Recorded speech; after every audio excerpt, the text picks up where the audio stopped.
I was listening to this audiobook, The Courage to be Disliked, and it's a very interesting philosophy, actually, which I would encourage a lot of people to actually listen to it and try to open your mind to this particular philosophy and thinking. And essentially, what it boils down to, the core of the book, is that everything that people or everyone does is down to choices that they actually make. So some of this, when you get to the actual detail of it, may actually sound quite controversial for some people, but in the end it actually comes to the point that things like trauma or anything, the cause and effect kind of thinking and philosophy is not correct, essentially, or there is a different way of looking at it. So if you're thinking, for instance, that I can't get to I'm not getting to B because I'm at point A, because or point A has happened, I can't get to B. That is the cause and effect. You have to actually start thinking of it in the opposite way. So to put it in simplest terms, for example, some people will actually say, I can't buy property because I don't have money. Yeah.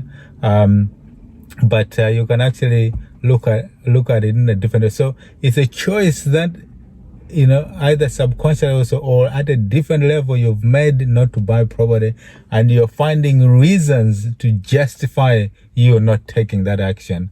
And you can find so many reasons for you to actually not take a particular course of action. So you can say, I don't have money at the moment, or I don't have knowledge, I don't have this.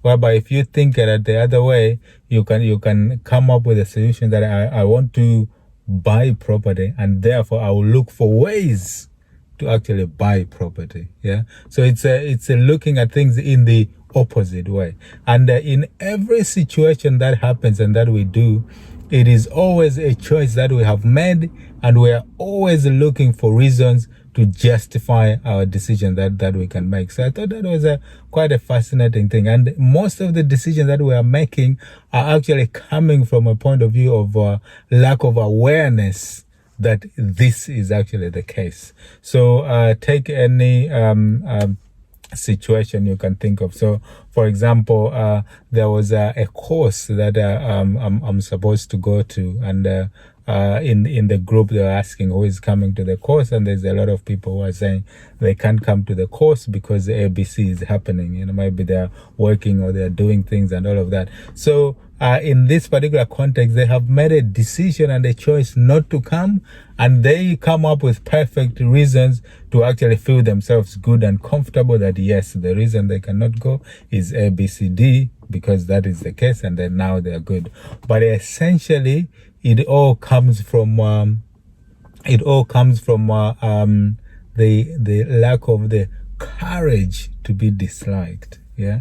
So once you get to that point that you've got the courage that it doesn't matter what everyone else thinks, or you are not afraid of the consequences. So it's that fear of there could be downsides or upsides, or something horrible could happen or whatever. So you want to put yourself in a situation that you don't want to face that.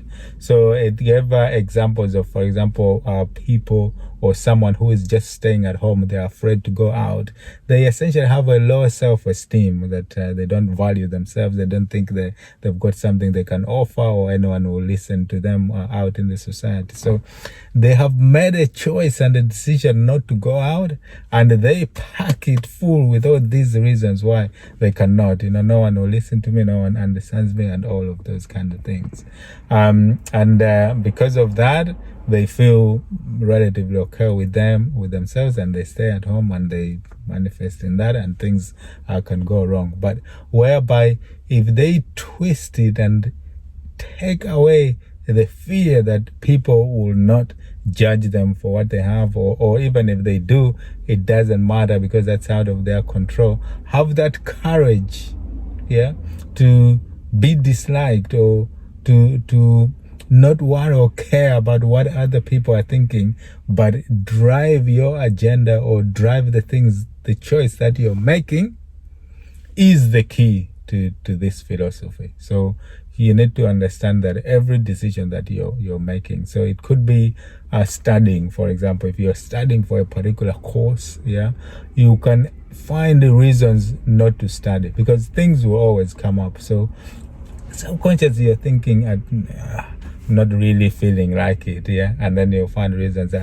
Physically, I'm not feeling okay, or I don't have the time, or I'm just waiting. It's like you're waiting for something to happen, but instinctively you're probably afraid of getting into the detail. Maybe you may not understand it. It's too technical, or fear of the exams, everything's gonna be hard, or you're gonna look stupid and all of that. That's the underlying reason. So because you're afraid, you don't have the courage to face that, and you're afraid of that, you pick these other reasons of I'm not feeling so well and all of that. But if you twist it and take it and think it in a different way, you'll find that you then get to have that courage to be disliked, and you can actually pursue and do the choices that you're making. I was thinking of an example of there's a course like public speaking course that I'm doing. So it's quite difficult sometimes, like when you're in a group of people, to actually stand up and speak to the people. Yeah? So you're thinking, I don't have something interesting to say, or maybe no one is really interested to hear what I can say, or everyone else is already busy, or there will be other people who will speak and all of that. I'll just listen and take some things, and that will be fine. So the real underlying reason is you've decided not to speak, and you're finding reasons why not to, because you've got that element of fear. You don't have that courage to be disliked, the courage to be ridiculed, so that you can't actually make a move or get to do something because you are afraid of that ridicule, or people not listen to you. So that is why you find reasons. You say, someone is already speaking, or there isn't much time, so I'll speak next time, and all of that. So you're finding those reasons to actually do that. So that the way that you have to look at it or think of it is the other way, that you want to speak. Have the courage that people can ridicule you, or can think you don't have anything else to say, or something interesting to say. Take that out of the picture. Have the courage to actually say, I can speak, I've got something of value, because this is for you. Yeah, it is for you, for your own personal development, for your own success, for your own improvement. So if you take that driving force, have that courage, you'll find that that's where you get to make the progress. That's where you get to move forward, and that's where you begin to actually drive the success that you're looking for, drive the change that you're looking for, and drive the choices that are important to you and what you are looking to do. So it is all embroidered in that. Have the courage to be disliked. Have that philosophy, that mentality that everything that you're doing is choices. So if you look at trauma or things that have happened to people, you'll find that if the same things happen to other people, the reaction or the way that they'll conduct themselves will be different, which essentially means that trauma or things that happen, if the effect of it is different in different people, it means it's choices that different people are making, or the meaning that they're applying to those situations. That is the key, because if they apply a different meaning, they'll get a different outcome. Yeah. So be careful what meaning you're applying to certain things and events that happen to you. So it could be things that people believe and see as traumatic events, like death or divorce or things like that, because people in those situations will react and have different outcomes over the other side, which means all of us, we have the same ability, the same power, but the choices that we make and the meaning that we apply to different things and different events that happens to us in the past or whatever will determine what happens to us in the future and the outcomes of those decisions. And if it is possible that they can be different people can apply different meanings to certain things and have different outcomes, it is also possible that the meanings that you apply to them, you can change them and have different outcomes in the future. So everything is almost ebbing and flowing. Yeah, you can change choices, you can change things, you can move forward, you can have a different mentality and thinking of different things. So I just thought that that would be quite an interesting philosophy to share. That have the courage to be disliked, and you will find that the choices that you make, you can change them.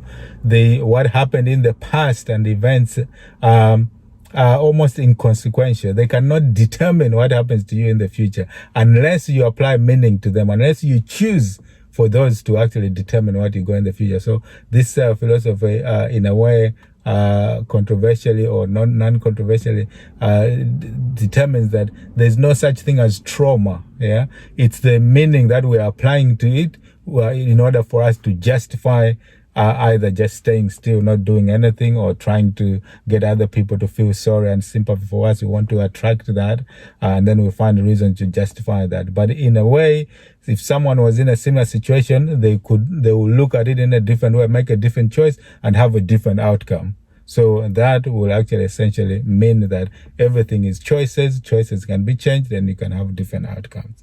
So I hope in a particular way you get to grasp the philosophy, and you understand that you can drive yourself in your life in a particular way. So I hope you go out there, experience, learn, and grow, and have that courage to be disliked and embrace a different philosophy, and have a mind that is open to everything but attached to nothing. Until next time, cheerio.